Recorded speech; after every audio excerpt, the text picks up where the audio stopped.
ನೋಡ್ತಾ ಇದ್ದೀರಾ one India Kannada YouTube channel. ನಾನು ರಾಶ್ಮಿ.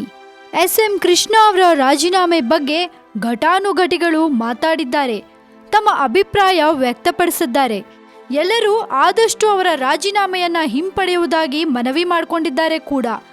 ಇದರಲ್ಲಿ ಒಬ್ಬ ವಿಶೇಷ ವ್ಯಕ್ತಿ ಸಚಿವ ಅಂಬರೀಶ್ ಅವರು ಕೂಡ ಮಾತನಾಡಿದ್ದಾರೆ. ಕೃಷ್ಣ ಅವರ ರಾಜೀನಾಮೆ ಬಗ್ಗೆ ಮಾಜಿ ಸಚಿವ ಅಂಬರೀಶ್ ಹೇಳಿದ್ದೇನು? ಎಸ್.ಎಂ. ಕೃಷ್ಣ ಅವರು ಹಿರಿಯ ನಾಯಕರು, ಕಾಂಗ್ರೆಸ್ ಪಕ್ಷಕ್ಕಾಗಿ ಬೇಕಾದಷ್ಟು ಕೆಲಸ ಮಾಡಿದ್ದಾರೆ.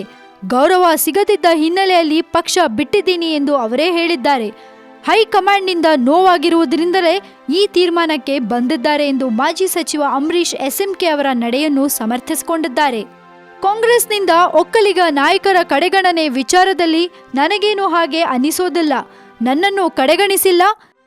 ಸಚಿವ ಸ್ಥಾನ ನಿಭಾಯಿಸೋಕೆ ನನಗೆ ಶಕ್ತಿ ಇಲ್ವೆಂದು ಹೇಳುವುದು ನಾನು ಒಪ್ಪಲ್ಲ. ನನ್ನ ಅಧಿಕಾರದ ಅವಧಿಯಲ್ಲಿ ಎಲ್ಲರಿಗೂ ಒಳ್ಳೆಯದಾಗೋ ರೀತಿ ಕೆಲಸ ಮಾಡಿಕೊಂಡು ಬಂದಿದ್ದೀನಿ ಎಂದರು ಅಂಬರೀಶ್.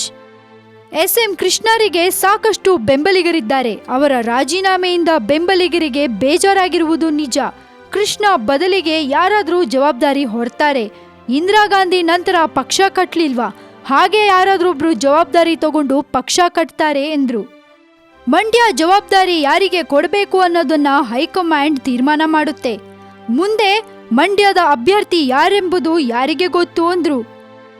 ಎಸ್.ಎಂ. ಕೃಷ್ಣ ಅವರನ್ನ ಭೇಟಿ ಮಾಡೋ ಸಂಬಂಧ ಸನ್ನಿವೇಶ ಹೇಗೆ ಎಂದು ನೋಡ್ತೇನೆ.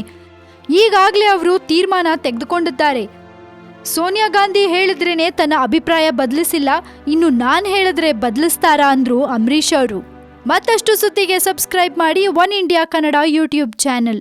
ಈ ನಮ್ಮ ವಿಡಿಯೋ ಇಷ್ಟ ಆಗಿದ್ರೆ ಲೈಕ್ ಮಾಡಿ, ಹಾಗೆ ಶೇರ್ ಕೂಡ ಮಾಡಿ.